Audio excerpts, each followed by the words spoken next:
guys, welcome back to the Kind of an Expert podcast, the only podcast where the guest picks the topic of every single episode. My name is Corey Tyndall, and as always, I'm your host. And this week, I sat down with New York City comedian Sheba Mason to talk about growing up in show business. Sheba Mason has been a comic for a long time, but before that, she was in plays, and before that, her dad was Jackie Mason, one of the most famous stand-up comics ever. So she's been around it since literally the age of 6, when she was getting on stage with her dad's friends, doing plays with her mom. And so I asked her a lot of questions about what that was like, what that's like psychologically, the excitement, the downsides, and honestly, incredibly interesting episode, really entertaining. You're going to like it a lot. You can follow her at Sheba Mason on Instagram. Check out her website, shebamason.com, for tour dates. She's going on tour with Joe Mackey and a couple of shows by herself coming up the rest of this year and early in the next year. And as always, follow me at Corey T Comedy on all social media. If you're in New York City, come to a comedy show every single week at Ferns in the East Village. With that, let's get into the episode.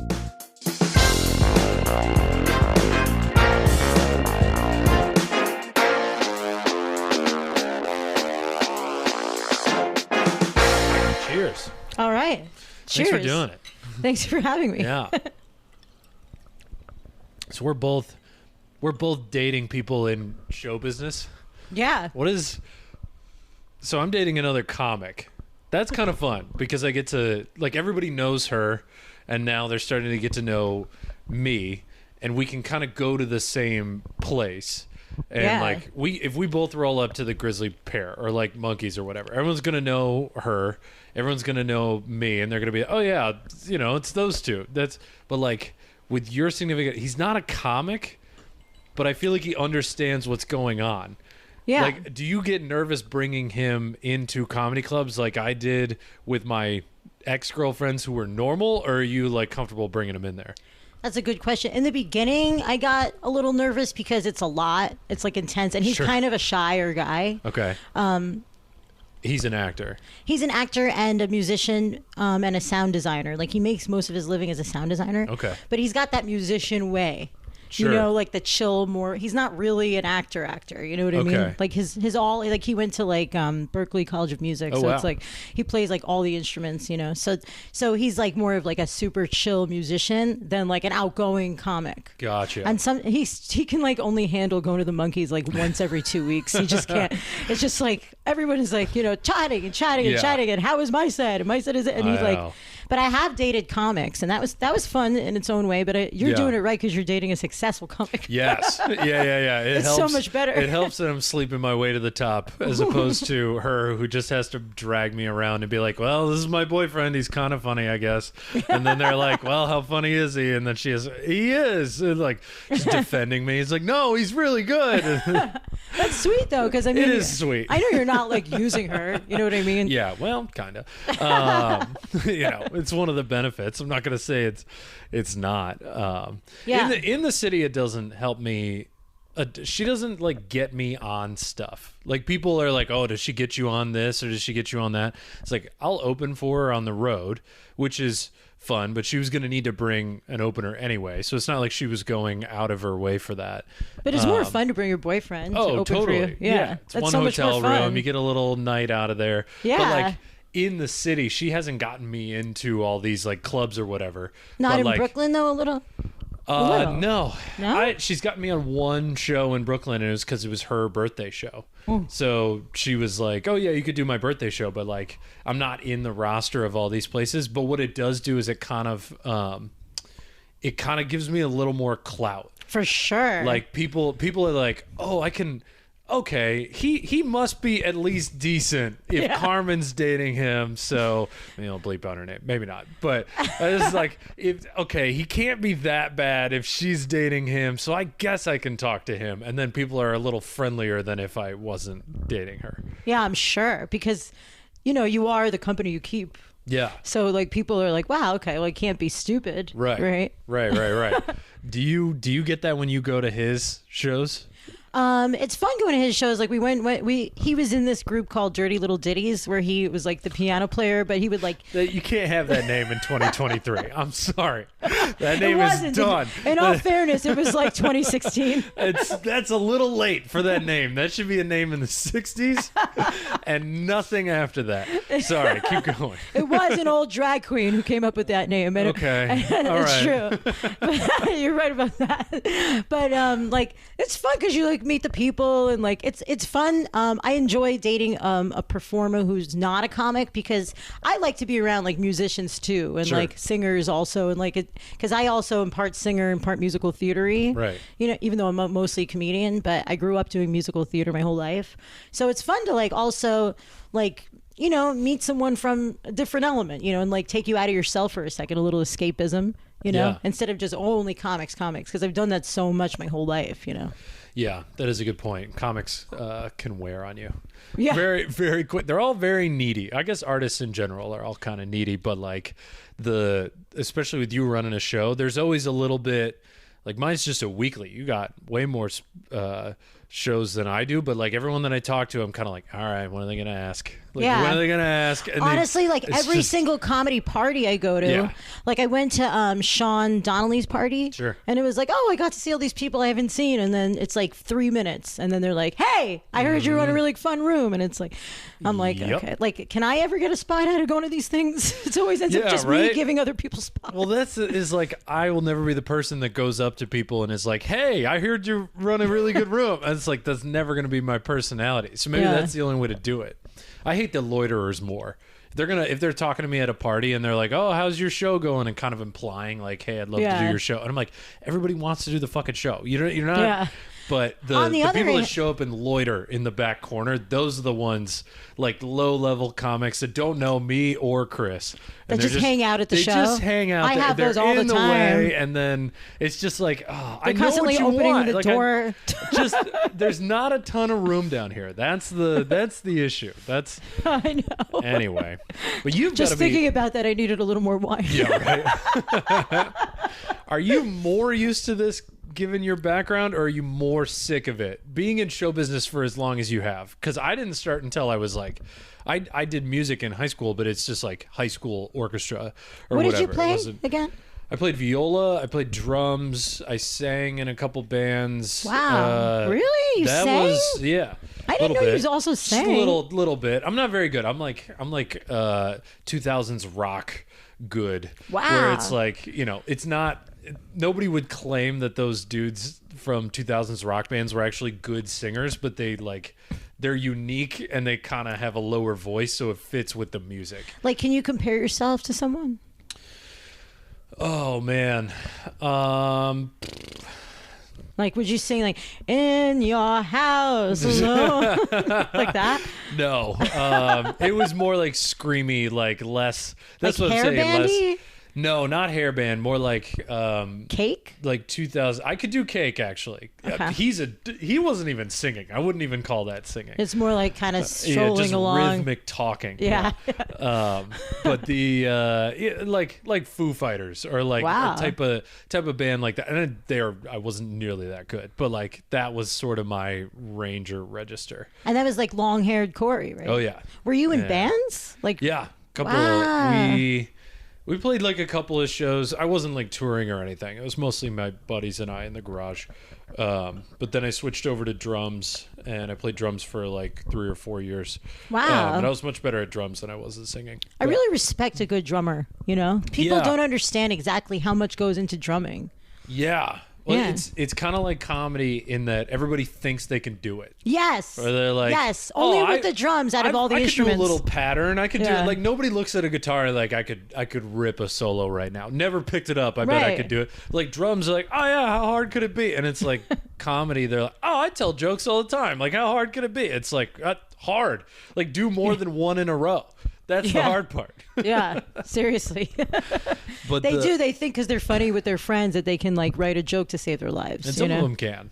which is always disappointing. There's nothing I hate more than a comic who's never done it, gets on stage and they're like pretty decent. And I'm like, oh, fuck me. But are you looking if they're decent because of how they're doing with the crowd, or because you're watching them yourself? Both. Both? Okay. There is sort of like a charisma that you can't. Yes. Like for the first time when they get on stage with a lot of charisma, and if they have one well-written joke, then I'm like, damn it, they have the ability to do this. And they have potential, yeah. Yeah, right. You could have those they could write a couple of good jokes, but if they're like a stick in the mud, you're like, all right, you got no chance. Yeah. You see people who are like doing it 15 years who just don't have charisma, but they learned like the paint by number way of writing jokes so they can like coast and get by. That's a good way of putting it. Yeah. Yeah. There is a paint by, it doesn't mean you're going to be hilarious, but it's like, all right, I learned there's a formulaic way to do this. I can get by. That's kind of true with music as well. Like, you've got the professionally trained musicians that are like, they know every single scale, they know every single key, they could sight read, they could do all this, and they're fantastic. You know, that's like the Berklee College of Music people. And then you've got like Nirvana, right? Who like break all the rules, came out of nowhere. They broke all the rules, and suddenly it's like, oh no, he's the best singer. It's like, and then all the pure musicians are like, this guy can't. What are you talking about? Yeah. But it's like, I don't know. Musicians seem less needy to me. Is that your experience? I feel like they're I think, I don't know what I guess like personality wise, like comedy lends itself to people who are always, you know how we always say like we're all like a little bit fucked up, right? You can curse on this. Sure. Yeah. So really, you think I'm gonna have a podcast where I don't curse?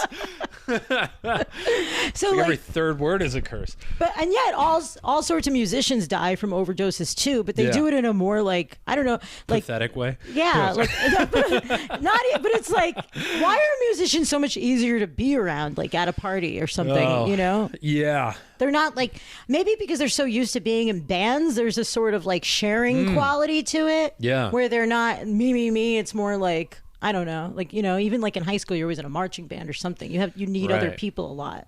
That's a good point. Maybe there could also be less, like, I think narcissists are a little more drawn to stand-up comedy.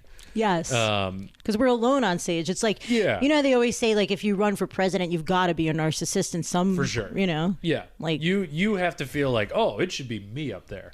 Right. Like, I'm special enough to do that. Yeah. The neediness is so strange, though, with comics, you know? Maybe it's because... Do you think that, like, the super successful comics are needy? Yeah. I don't think that goes away. Because if for the first 15 years of your career you were super needy and that it worked for you, you're probably going to keep doing it. Yeah. It might just be like amount of opportunity, right? Because like there's a set number of clubs, there's a set number of shows, and there's a lot of comedians where like musicians don't feel that way, I don't think. They're kind of like, well, my music's different than their music, so like people will either listen to it or they won't, but nobody's deciding. It's a little more... I feel like there's less competition, no? There might be less competition. And there's also, there might be less competition. So they're not constantly focused on like, well, why did this person get this? Sure. And why do they have a special and not me? I feel like there's more of this like, all right, I'll go with the flow sort of a... Well, actors do that, though. Actors they are very competitive with each other. At least in this... I don't know. You grew up in it. So like, when you were a kid, what was the competition like? So I started out as a stage prop in my mother's place because she couldn't afford a babysitter. Okay. So she just like sticks me. I mean, that's a joke, but you know what I mean. You like dressed up as a tree or something? Yeah, exactly. Nice. Like a flower pot. So my mom has been a playwright forever. You know, one of her plays was a Jackie Mason musical, which still it's going to Toronto next year. Very good. Thank you very much. And then she has other plays too. She has one play called Mel Schwartz Sleeps with Mae West, which is it's about a 59-year-old guy who has a penile implant. Okay. And he like is dying to like go fuck somebody, and he bothers all his friends at night, like, come on, let's go out and meet girls. And then he finds out that his girlfriend is actually transgender and is the long lost son of one of his really good friends. Wow. Yeah. What a twist. Yeah. It's a really funny, weird show, and it's a musical. Okay. So, of course, my mommy put me in all her plays. Sure. Know? So I played that part of the hooker, but now I wouldn't. But that was before, like, you had to really only have a transgender person. Mm-hmm. This was, like, 2015. Sure. 2016. And then again in 2017. But, like, now, of course, we would try to cast, like, but right. that was, those are fun. But then aside from her plays, I went to theater camp every summer. I took singing lessons, dance lessons, tap, jazz. Wow. I was like a real theater kid, you know? And I was always like, I don't love these other theater kids that much. They're so, you know what I mean? Like on the 4th of July, we would went out to like this place on the beach, and then they have to get on the tables and sing Rent, and even Jesus then I was Christ. like embarrassed. Yeah. It was so obnoxious. I'm like 11. I'm like, this is obnoxious. That is, every stand-up comic would be like, what the fuck is this? Like, what are we doing here? Who is this for? Exactly. So like, so like, even though it's fun to be in a play, I knew that I don't love these people. So when I actually started waitressing at a comedy club when I moved to New York. I was going to college at the same time. And I was like, this is like, my mom was like, why don't you go waitress at a comedy club, see if you like comedians? And it was just so like cool, it was like more fun. Yeah. Like the people were more analytical and like, just fun to be around, and not like all this musical theatery too much. Right. Yeah. It's definitely like, comedians are dramatic, but they're also like, you can give them a lot of shit, where like actors are a little more, well, I shouldn't say they're more sensitive. Comedians are sensitive, but in their own special ways. Where you can really get it once you figure out, they've all got their own thing. You can really, I don't know if actors would be able to handle a roast battle. Let's put it that way. Okay. Yes. I think that's a good way to put it. Yeah. So it is like, did your mom growing up think that you would end up in comedy even when you were a kid? But just like, because you can't really do comedy as a kid. Right. You kind of can, but you don't really have the nuance, the like perspective of why something's funny. Well, on a separate note, my mother had always been involved in these plays, and she knew this guy named Frankie Mann. So in South Florida, there's a condo circuit. I don't know if you've ever heard of it. It's called the South Florida Condo Circuit. No. So it's like, there's a bunch of people who are like over 55. They're not sick or debilitated. They just moved to Florida, and they're in these like communities. So like, they have these giant theaters, like, 1,000, 2,000 seat theaters, and they always have acts that come in like on the weekends. Oh. So it's like this fun, almost like the Catskill era, but it's like, so this guy, comedian Frankie Mann, was a comedian and an impressionist, and they met somehow through an ad in the paper for something else, and he was like, all right, when I was 6, he was like, because Jackie Mason, my father, was really big at that time. It was like the early 90s. Okay. And he was like, why don't we bring your kid on stage for like 10 minutes? Okay. We'll have a little bit of patter, and she'll sing a song, and like, so that became a thing that I started doing from the time I was 6 years old, like all over Miami Beach, like hotels. Wow. The hotels would have these really big shows. So like, my first show ever that I ever did when I was 6, it was like 1,000 seat theater, like with a band that I had to sing with. I had to learn how to do that. And it was exciting, but I was like so nervous. I still remember how nervous I was. Right. But that taught me a lot. And then you'd hang out backstage, because he would be one act, there'd be another act. You'd hang out, the comedian. So that was like my first taste of like comedians and how they act and tell dirty jokes with each other and stuff. Yeah. How did you even rationalize that at 6 years old? Because like, so many kids, they're afraid to like get up in front of their class of 20 people and like tell them, like show them how to do a math problem on the board. Much like you're like singing a song and like doing bits at 6 in front of strangers. Like, do you just like black out and hope it goes well? Like, how do you even rationalize that as a kid? That's a great question. I mean, I was always like a ham. Even like as a child, I was like a performer, such a ham. Yeah. And like, I was a child of a comedian and a playwright. It makes sense, but and even going back a little earlier, when my mother and father broke up, I was about 2, so I didn't remember really him at all. Sure. But then we would get flown all over the country to be on like certain talk shows, because he was such a big star at that time. So we were like on Entertainment Tonight. Oh wow! And we were on like Current Affair, which was a big news show at that time. Jeez. And so we met. So I used to meet like all these other kids, like of like celebrities. Like I met, like now to this day, I'm really good friends with Johnny Carson's granddaughter. Oh wow! Okay. It was so random. Yeah. And like, we'd all be like sitting in the green green room, like, hey, which kid are you? You know? Yeah. So then I would have to talk on those things, you know, which was like a weird thing. But, you know, you don't even really fully understand stuff at that age. You just don't really get why you're being flown or what's going on. Sure. So, like, I just remember it was always fun for me. I never really had a problem with, like, stage fright. Sure. I have more social anxiety now that I'm older than I did then.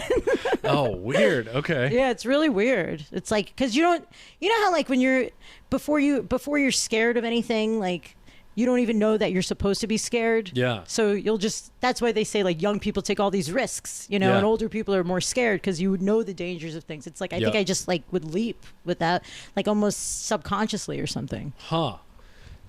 So it kind of goes into my follow-up question was like, what was it like when you came to New York and you weren't surrounded by people who were the children of famous people? Like you had to interact with comedians who had like normal upbringings and like grew up on Long Island and all these, you know, was it strange to go the other way? Because I feel like if I was 22 and then all of a sudden I spent all my time hanging out with a bunch of super famous people, I'd kind of be like, wait, I don't know how to interact with these people. They got their own language. They got well, to be honest, I didn't hang out with like super famous people that often. It was like a little bit here and there. So mostly like in Florida, I would be in plays where you'd have regular people and stuff. And a lot of my friends growing up were like also musicians.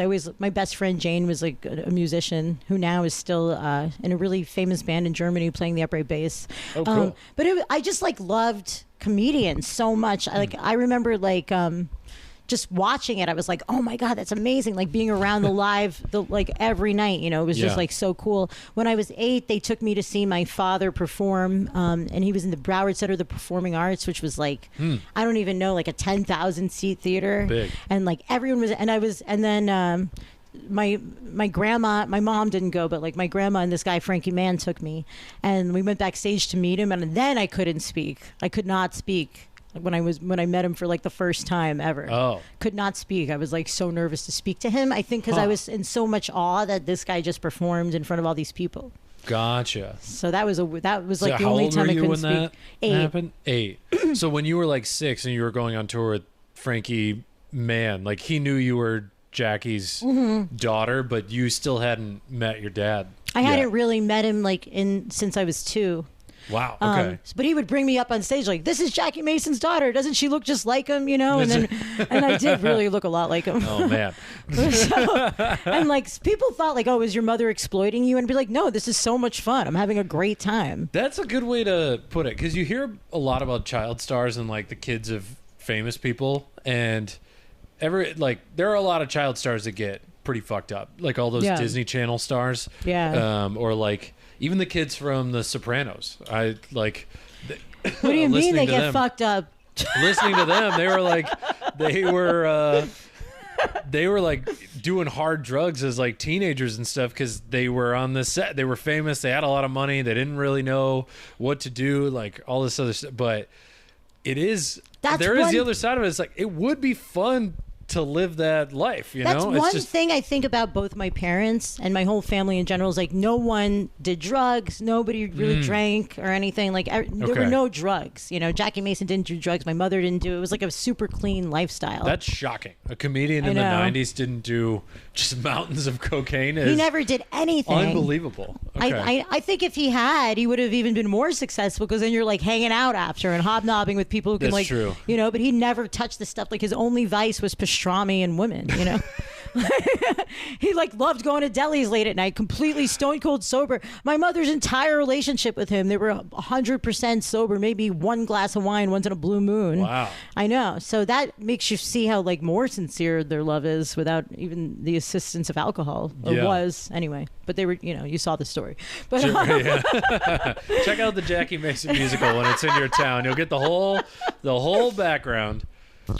But yeah, I can see how like a lot of kids who grow up like on these sets where everyone's doing drugs and stuff, it's like hard not to, you know. How do you not fall? And then, but like I'm friends with Mindy Rickles, and she never got into that, you know. Huh.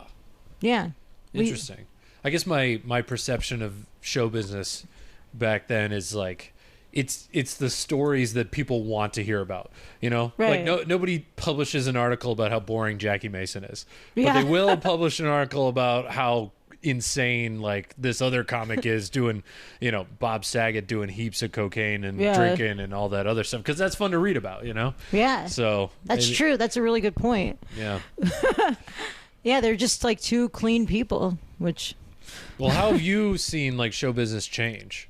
Because you've been in it for so, like, since you were a kid. Obviously, I'm not asking, like, a 6-year-old's not going to understand the depth of what is going on in show business. But even from the time that you came here at 18 to, like, do comedy and do shows, like, has the internet changed a ton of stuff? I mean, for sure. That's a very acute observation. I mean, like, the internet has changed the cancel culture has changed so many things. Sure. People just get so offended so easily now, so you have to skirt over everything or be careful. I think jokes have gotten, I don't know if they've gotten necessarily smarter, but maybe because people used like a lot of ethnic jokes as like a crutch back then, and it was like those were easy to do.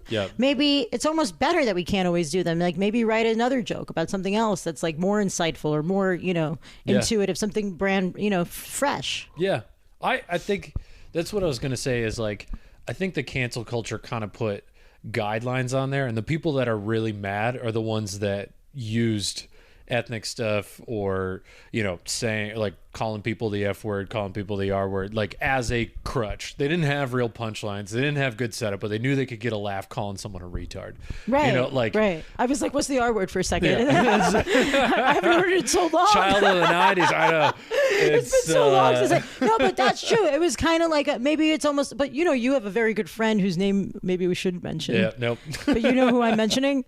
He's dating one of our also really good friends. I mean, yeah. His initials are. You know who I mean? Continue on. I know who you're talking about. But so he still does that and gets away with it, and you love him. Yeah. He's fun to watch. He's so much fun to watch. But he also does have smart jokes embedded in there. You can get away with saying those things if you're doing it in an intelligent playfully. way. Yeah. Like very playfully. Yeah. You're being smart about it. You're not punching down. You're like you can't call someone a retard. Right. Like that's out. But you can, I haven't figured out how to do it, so I don't do it. But there are definitely people that still use it, and they do super well. And with the guidelines there, I think it's just it made people get more creative around those words with cancel culture. And then if it's like, all right, well, if you can't get creative enough, like the audience tells you what's good. You don't tell the audience what's good. So if the audience is saying that what you did wasn't good, then tough shit. That's the job. Yeah. I mean, that's true, but I don't approve of like, there's still, the one ethnic group that people still make fun of all the time is the Jews, right? And Jews just sort of take it. Yeah, and the Italians? Oh yeah. Oh, that's the joke. Is like the Italians are the one race that you can make fun of because they're so annoying about not being white. Like they'll claim that they're not white, and it's like you are white. You can't. Yeah, you're white. Some of them, but anyway, yes, I agree about the Jews. I would also say that if you're gonna do a Jewish joke, it's most likely gonna be hacky. Yeah. So don't do hacky jokes. That's my rule. Yeah, it's like that's true. Yeah, I will say, like when I do road gigs a lot, around the country, it's like the minute I get on stage, I can see it's already a little disarming because of the way I look. Right, I don't look like anybody there. Everyone's like a certain. I don't want to disparage anyone, but there's a certain way they look and stuff, so they're already like, okay, this girl is going to be funny. I don't know, I'm not super famous, right? So it's not like they're like, oh, her, it's like, okay, like make me laugh. So I kind of open up with like, I think it's a clever Jewish joke, but the minute I like make fun of the Jews, they're like, okay, she's cool. Yeah, like, right. Yes, I have noticed that dating another comic, you can sense. And she's gorgeous, She's very attractive, but there's also this, I think men go into watching a female comic being like, well, she probably won't be funny. Right. And it's a weird once. And women are studying you. You're like women are. I hate to say that not all women, but a lot of women are super catty. So like they're so focused on like, okay, well, what does she look like? Is she fat? Is she thin? Like, is she prettier than me? Is the guy that I'm with gonna look at her? You know what I mean? Like, and that's not to say that I'm like a knockout, but I just think they think that unless you like come in like super, heavy or something where it's not intimidating at all. Yeah. In small towns. You're 100%. Even in New York, Carmen won't wear anything with a low cut. Yeah, me neither. I always wear a jacket. She wears either like a ratty t-shirt or like overalls that she was like, if I don't look like a boy, I don't do as well. Like she will bring an extra jacket. That's exactly what I always do. I always wear a jacket. Because you've seen me. People have said to me like, "Why are you wearing a jacket?" I'm like, "Oh, because these B cups are going to it's going to be really." But it's not even that. It's just the fact that they are breasts around. Right. You don't have to be like a. You know what? It's like she's right. See how she does that? Oh yeah. No, she does that, and then the other thing she does is that she's got. If she's on the road, she doesn't have to do this in the city as much because people are much more open to women comics here. But if she goes on the road, one of her early jokes has to be making fun of either liberals or women. Right. Because that is how she kind of shows the dudes, like I'm one of you, the farmers who decided to come out to the show like, hey, yeah, I'm cool. I'm not going to come up here and lecture you like your fantasy or like you're imagining me doing for no reason. Like, exactly. She has to do something that's gonna make the men in the audience feel like, okay, she's one of the bros. She could hang out with us while we were drinking beer. And it's like, it does kind of suck. Most comedy fans are men right now, and you kind of have to do that. And men have to do it as well, but it's a little easier. It's a little easier for me to get on stage, and people assume like, oh, he's a bro. But that's also part of the way you look. Right. Right? Like, let's say you had like dyed blonde hair and you were wearing like a flashy top or like, you know what I mean? You came across gay right away or something. You know what I mean? I mean, like they judge you like within a second of your look. So I have a TV show by now, but I couldn't do the road. That's true. The industry would love me. The road people would not. That's so true. It's hard being a white straight guy now, I'm sure. Not on the road, but here. Yes. In the city, that is the nuance that I say. On the road, they look at me as the goddamn savior. I show up and they're like, finally, some real fucking comedy. You're like the poster child. I'm like, you guys are idiots. And in the city, nobody wants anything to do with me. I'm like, you guys are idiots. And it's just, you take what you get. You're a man with no country. I know.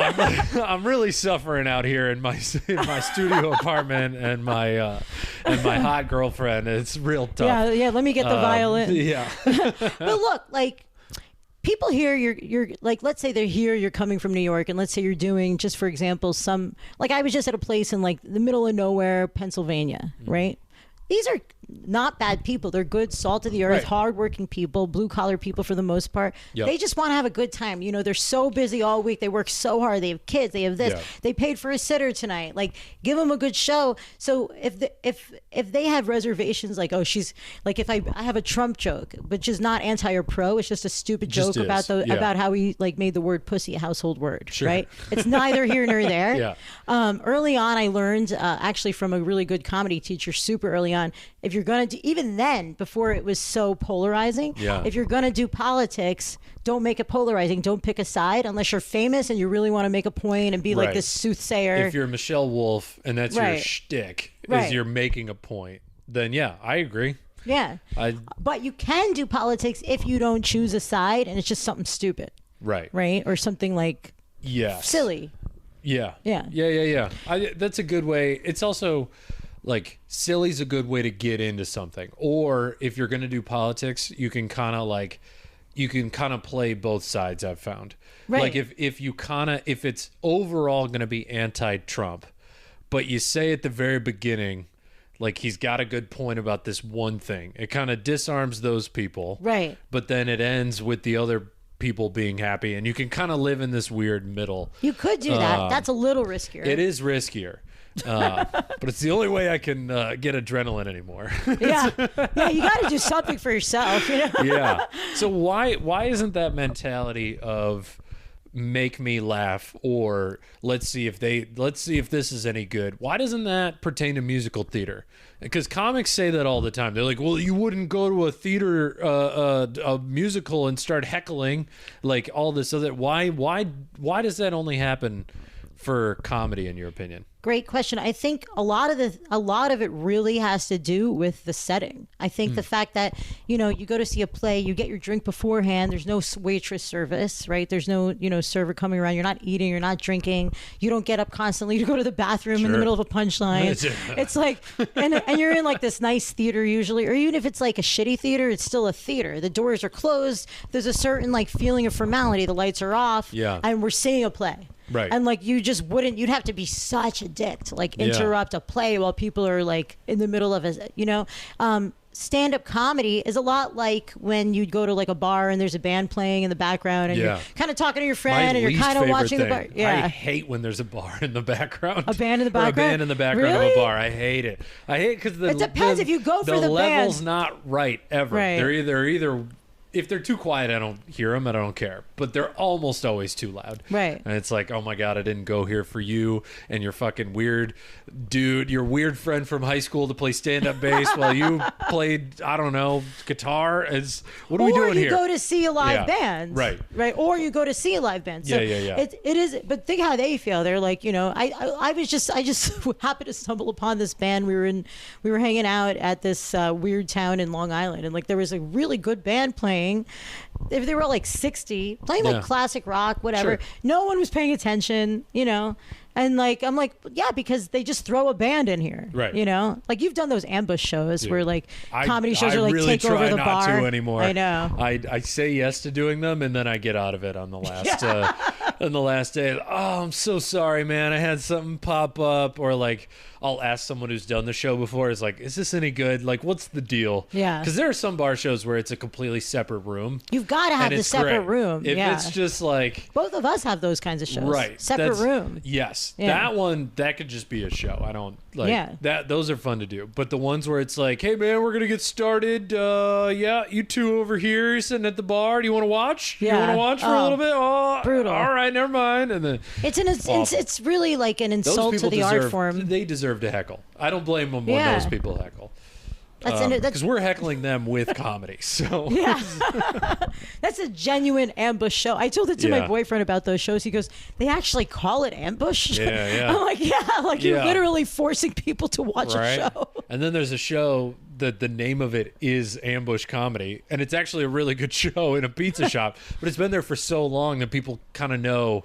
Like Wednesday night, don't go there if you're not going there for the show. So they actually won, I guess.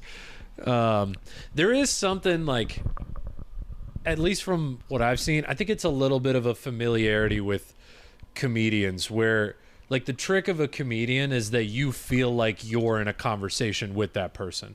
That's true. So like Tom Segura, one of the biggest comics in the world right now, put out like a little half-hour documentary thing on taping his last special, which just came out. Oh wow, I got to see that. And during one of his 4 tapings, which he did like over 2 nights, just back to back to back to back, he got like heckled in a theater by some dude who was just yelling out like, "We love you, man. You're doing so good. We love you." Just in the middle of one of his punchlines. And I was like, he's in a theater in the Round in Las Vegas, one of the biggest comics in the world.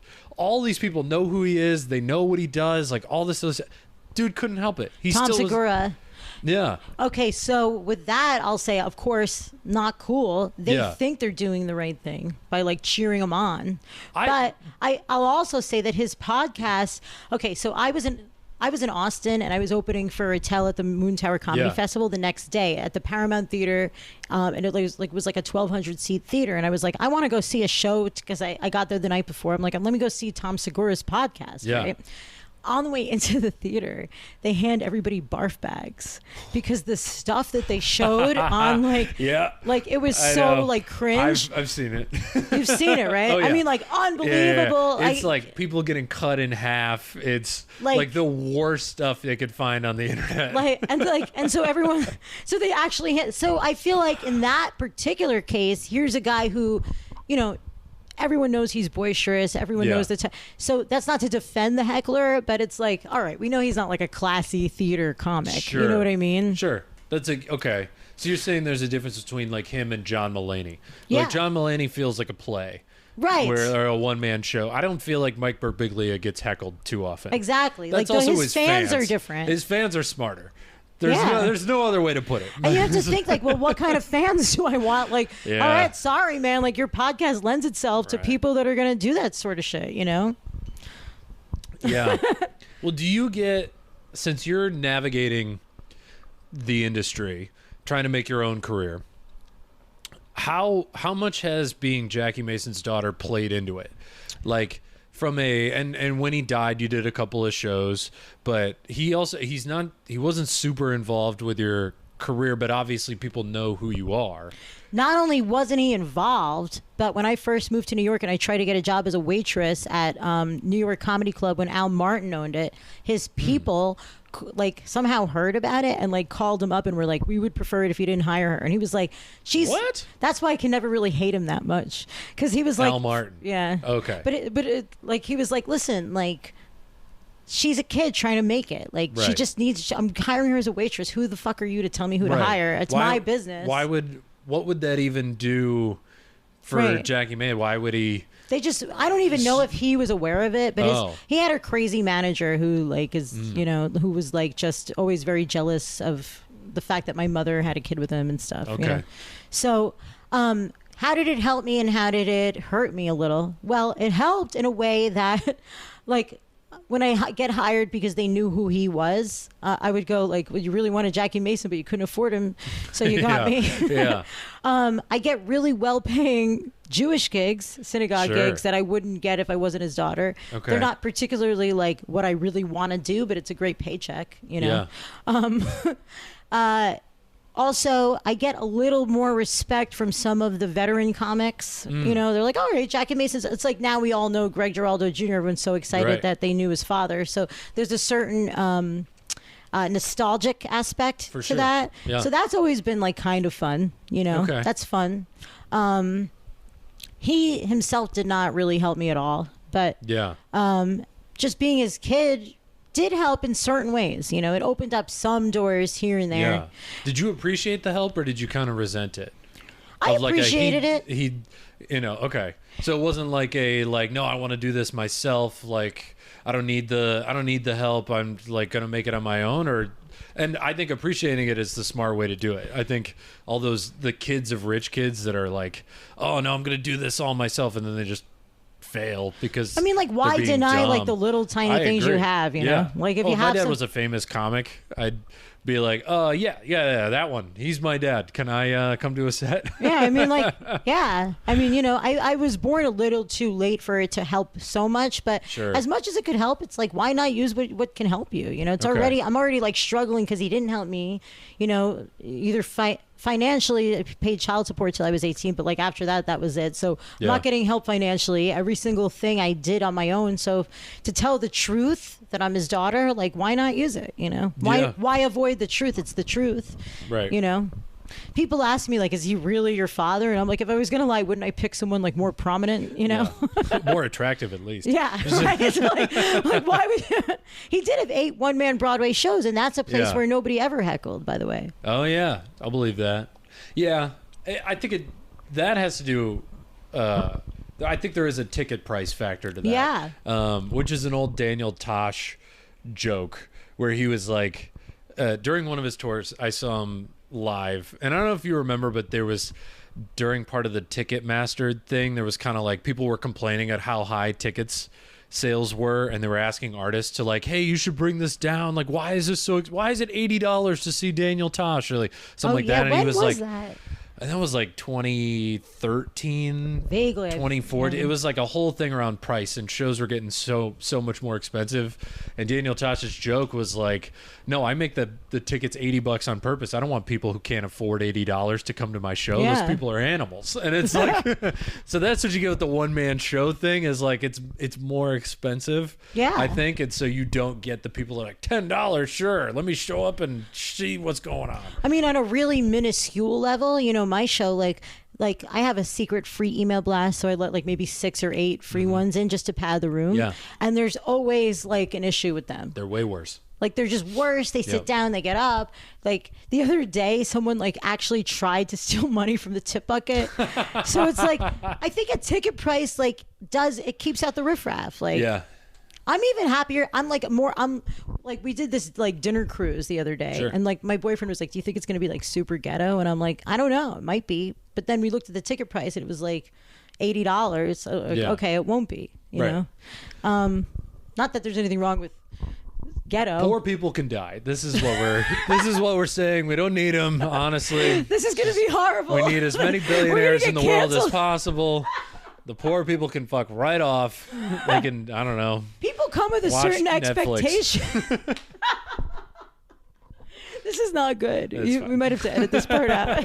We sound like such. I'm obviously joking. No, it's sort of. But... To your point, even a $5 ticket.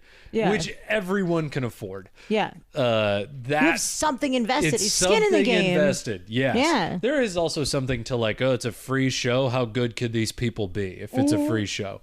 And I think that's part of the problem as well. Totally part of it. But it's like going to a show in the park. Like you can show up or leave. It's free. Right. You know. Yeah. That's not the only problem with shows in the park. Oh, yeah. Shows in the park are the reason why I started my room, because I was like, I can't do this anymore in the park. Right. So have you tried to do a one-person show? I feel like that's the last thing that you haven't done in show business. Well, thank you. The thing with did you see the show on Broadway now? Alex Edelman's show? No, but I heard a podcast with him. And, I knew him from back in the day. Yeah. I haven't seen it.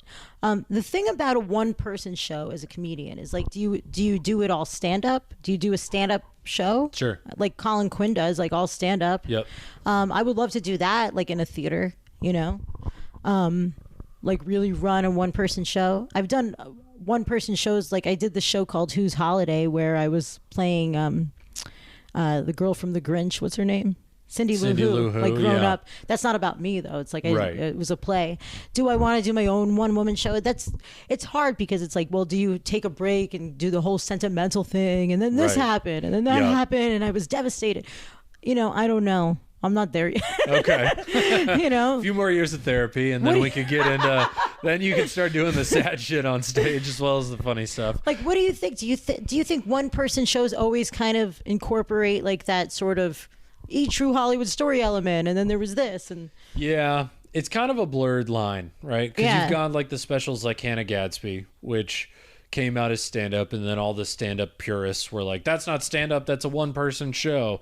But then you've got Patton Oswalt, who did stand-up, and everyone was like, this was stand-up, but then he had 20 minutes in there about his dead wife, where he would go like long periods without any jokes. Yeah. And it was very good, and he called it stand-up, and they both called it stand-up. But with his, everyone was like, oh, this is stand-up because it's Patton Oswalt. But they didn't do it with Hannah Gadsby because partially sexism, but partially they didn't like what she was talking about.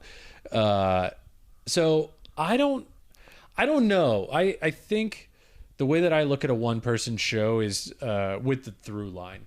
So, like, I think Colin Quinn's, it was all stand-up, but it's considered a one-person show because it's an hour of the same topic. Sure. It's basically the same topic. Yeah, he's like, there are little tangents, but for the most part, it's not bits. He's not shifting between all these different, like your stand-up. You got some stuff about, you know, like going out with your boyfriend and getting arrested, and you got stuff about your dad, and you know, it's kind of all over the place, and that's kind of what stand-up is. But like a one-man show, that's a good point. I kind of base it off the through line. So like, do you think you have to take a break and have that honesty quotient? No, I don't think you have to. Sadness. I think there is room for it though. Like there's a little more room for being serious. There's a little more, and it's just based on, and obviously I don't have one, but like Chloe Radcliffe right now is doing one on, the whole thing is on cheating.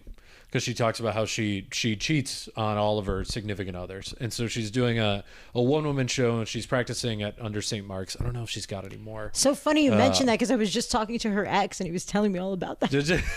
He was like, now I'm engaged to somebody else because it was horrible. Yeah, well, it's I think I know who you're talking about. But I know people that have gone, like women and men, that are like, wow, that was so honest, it was triggering. And it's funny, but like she has a line in there where she goes, like, cheating's easy. Cheating's the easiest thing ever. And it's just anxiety inducing for people that are jealous and worried that their partners are cheating on them. And so it's like, or if they're cheating. Right. Yeah. Exactly. So it's like, so she's doing that right now, and then it's going to Edinburgh Fringe. Wow. But it's like, it's a lot of stand up. But the through line is it's all about cheating and how she thinks about cheating and how she does all this. And it's not sad necessarily. Like it's funny in the way that you can laugh at these things, but sometimes it does get serious. Well, like, do you know Carrie Fisher? She had a really good one-woman show. Yeah. But it was like funny, and then real, and then funny, and then real. So it's like, you know, to write something like that, you'd have to, you know, would I like to do that? Maybe. I'm not really conceited enough yet to do that. Not to say that anyone who does it is conceited, but like, there's a gray area of like, all right, I think you have to feel confident enough that you have like this story that must be told, or you just have a fun topic, like she is the cheating. So she's not. It's not so autobiographical only. Sure. Or is it? I don't know.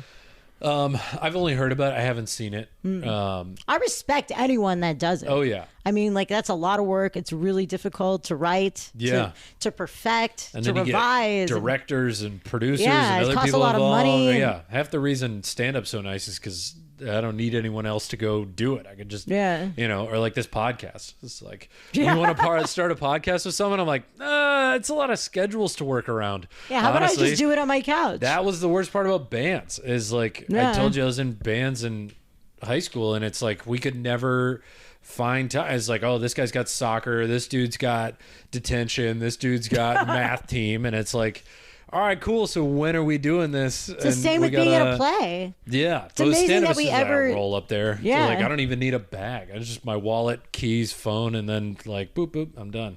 Yeah, but it is. I don't know. How do you feel? How do you look at the showbiz industry as a whole? As like where is it going? Like our music, I assume Broadway's not going anywhere. There's always demand for like high production shows, but like those little off Broadway shows, are those gonna stick around? Is stand-up gonna stick around? Like attendance now is way lower than it was in like 2017. Is it? Well, like in general, when Trump was in I think there's just as many shows, but I think like when Trump was in office, like the shows were packed out. You hear about all those Brooklyn shows, or like at the Creek and the Cave, they used to be sold out all the time, and like they could run these massive, and now it's just like, well, the clubs still are doing all right, but like every bar show, everyone's like, I don't know, I got like 4 people this week and I'm making it work. I don't know. What do you attribute that to? I'm afraid TikTok and Netflix are convincing people they don't need to go out. Wow. They're like, why would I go out and spend $10 when I've got the entirety of all media ever created on my television? I think that people, though, need a sort of lower, like not every, like let's say you're either a family of 4, well, forget about families, but let's say you're just like going out with your spouse or, your partner. And like, I think everybody wants like a lower, you don't always want to spend the $200 on a Broadway show. So I think comedy will always kind of be around. I wonder if, though, what you're saying is like maybe COVID contributed to like we all got so used to staying home. Yeah. And it was nice. Everybody made their homes a little better, maybe, too, like a little more. Oh, I put way more effort into this apartment than any of my other ones. Right, because you had to be here. Because, for 2 years, it was like, all right, well, now I'm work from home too, so it's like I'm in the apartment a lot. But, and I think that's also a thing, is that so many people have like, a lot of people moved out of the city. Yeah. And like they're in Westchester and stuff. And like because a lot of the families, like the Wall Street guys, like they all moved because they don't have to be at work every day. So it's like, let me move to a bigger house where I can do my work from like another room where my kids are not on top of me or whatever, you know?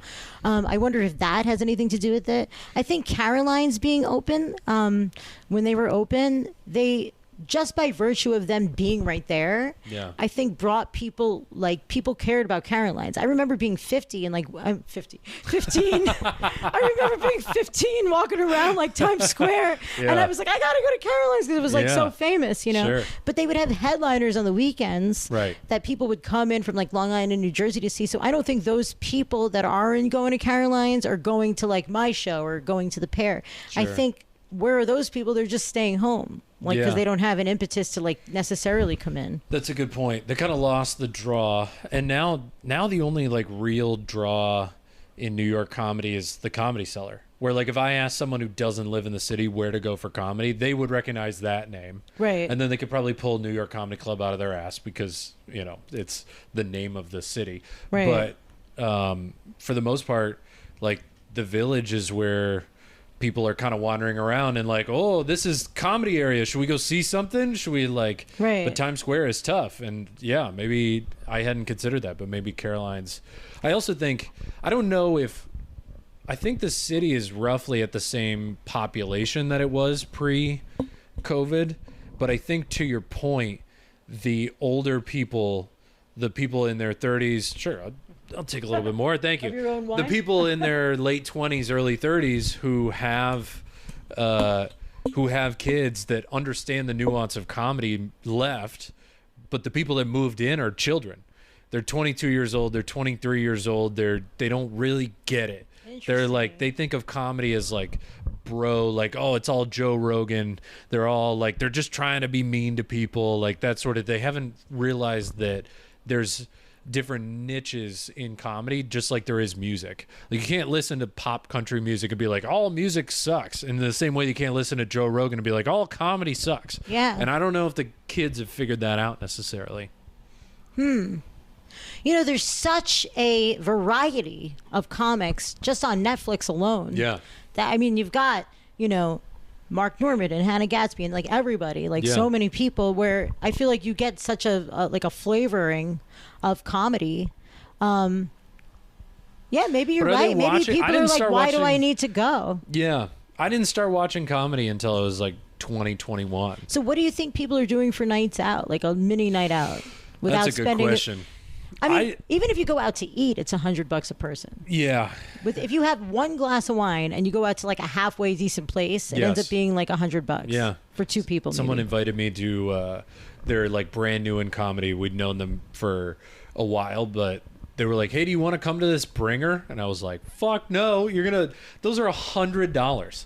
Like it is $20 to go. That's your old friend that just started doing comedy? Old friend that started doing comedy. Oh, wow. Yeah. And it was like, it's $20 per ticket. Yeah. So if I'm paying for me and my date, that's $40, and then it's at least $35 to $40 on drinks. So you're $80, and then was it a Broadway? Probably food. What? No, not at Broadway. It was Gotham. It was Manhattan Comedy School. I never. And I'm not shitting on the school or the bringer. It's just the bringer as is so expensive. To your point. Bringers are such a tricky thing, They are. It's the weirdest thing. It is. It's like, for example, so a bringer for the audience is a comedy show where the comics get on the show because they have family or friends come be in the audience. And so it's an interesting dynamic where like the crowds are hot. Like they're there to see their friends because they know what they're getting into. They're there for their friends. It's a fun night out. But for people that have been to a few, they could be a little draining. Draining, yeah, for sure. That's a good way to put it. Well, I had a friend in an acting class, and like they put on a showcase. Sure. So I went. I paid the ticket for the showcase just to support my friend. But that was like $20. No drink minimum, just whatever. I supported my friend in this showcase. Was it okay? It was all right. It's fine. It was like 90 minutes. Whatever. It was a couple of scenes, a few scenes. They're just new people that need to. So in a way, you can kind of equate that to like the comedian thing. It just happens to be a lot more expensive. I don't know. It's a weird phenomenon. Yeah. I think it's kind of necessary for comics to get into clubs. I can't support it though, but it's just strange. No, it is. That's what I always say is like, do a bringer when you're ready to be passed at the bringer. Like when you're able to do the bringer, and Jay Jordan, who's fantastic. He got really good.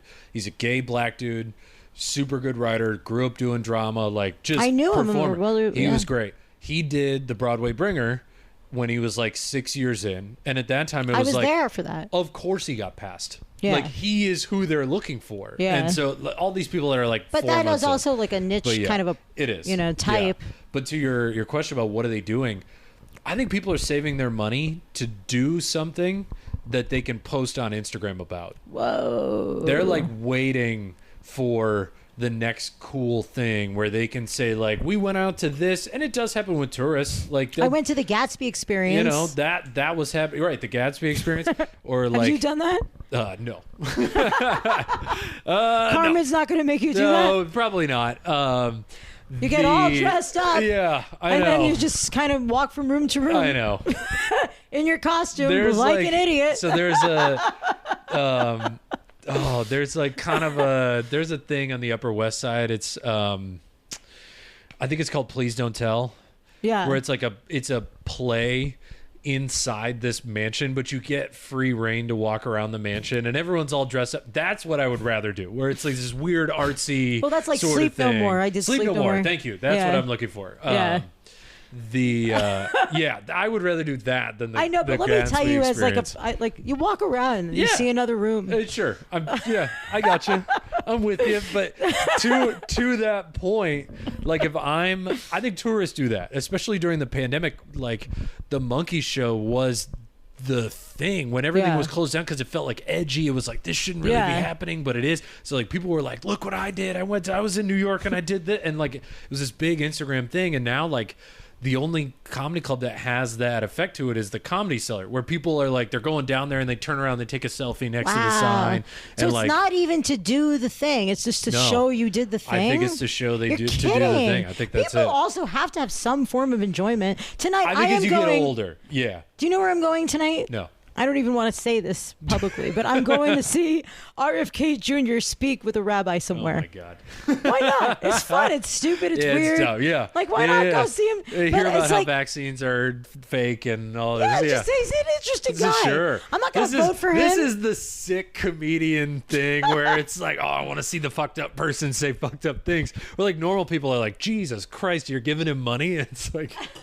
$20. It's $20. I'm with That's you. All it is. It's just a fun, weird thing to do. My buddy was like, "Hey, do you want to go see professional darts? It's only $20." I'm like, "Yeah, I'm fucking in. Are you kidding me? Dude, professional they have darts? midgets wrestling somewhere. Right. Do you realize that? They have midgets wrestling. Oh, yeah. It's just a weird. Like, I like to have like different experience. Am I going to post that I was there? No. In fact, I'll ask you to probably delete this part. I think that's a comedian mindset. We're always looking for the new weird thing. We want to be the first to do something. Where like, I think most people are like, "Oh, I went to New York and I saw the Comedy Cellar and they were so good," and like, you know, this other. They want a story to bring their home to their friends and to post on Instagram where people are like, "Oh my God, did you see this person? Did you see this person?" Or like, "Oh, I saw this person and they're blowing up right now," and all this other stuff. But it kind of the Instagramification of show business, I think, has kept the really good stuff. Instagramification. It's kept the really good stuff afloat because you can say like, "Oh, I saw Lion King," and you get to see the poster, and they're like, "Oh my God, I saw it 2 years ago. It was so good." But if you see something like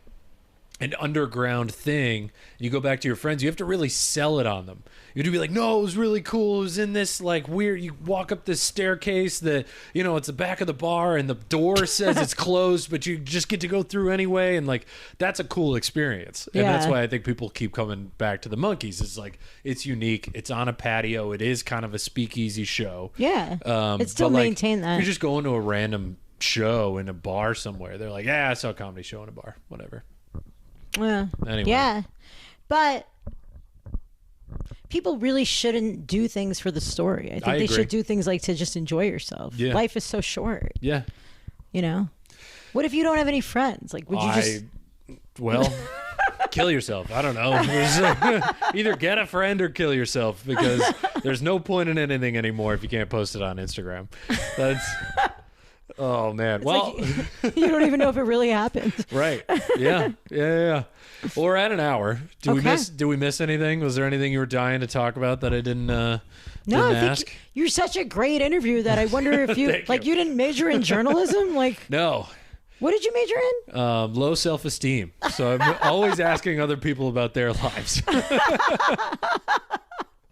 I'm naturally curious. I love learning how people get to be the way that they are, and just it comes from a place of, I like to think, empathy, where it's like, oh, that makes sense of like this is their personality, and this this informs this, and this informs this. But it's fun. I don't know. There's a level of psychology to that. That is my degree, psychology. Ah, there you go. The premise of this podcast was that I could talk to anybody about anything if they're excited about it. Cool. And so if someone is excited to talk about it, then I'm happy to talk about it. But all right, where can people find you? Well, you can find me on, look into the camera now, right? Yeah. ShebaMason.com, SHEBA1E, SHEBA, Mason, MASON.com. I'm at the Three Monkeys a lot. I run a really cool show there. I'll be touring around the next couple of months on my own and with Joe Mackey. Great. Where, do you know a couple cities? Going to be at the... not offhand. I have to look at my notes. It'll be on the website. But it's going to be on my website. Check the website. Yeah. He gave me a bunch of things that I didn't. I was on my way here actually, and I didn't even write them down. But when he says jump, I say how high. So yeah, right. And I'm also be on my own a little bit, and always the Three Monkeys. So ShebaSpeakeasy.com. And your Instagram is just at Sheba Mason. Yeah, at Sheba Mason. Follow me at Corey T Comedy on all social media. And if you're in New York City, come see Ope, a comedy show every single week at Ferns in the East Village. If you like this episode and you're coming to the show, shoot me a message on Instagram. We'll get Sheba on the show that you're coming to. All right. Cool. Let's do it again soon. Thanks. Okay.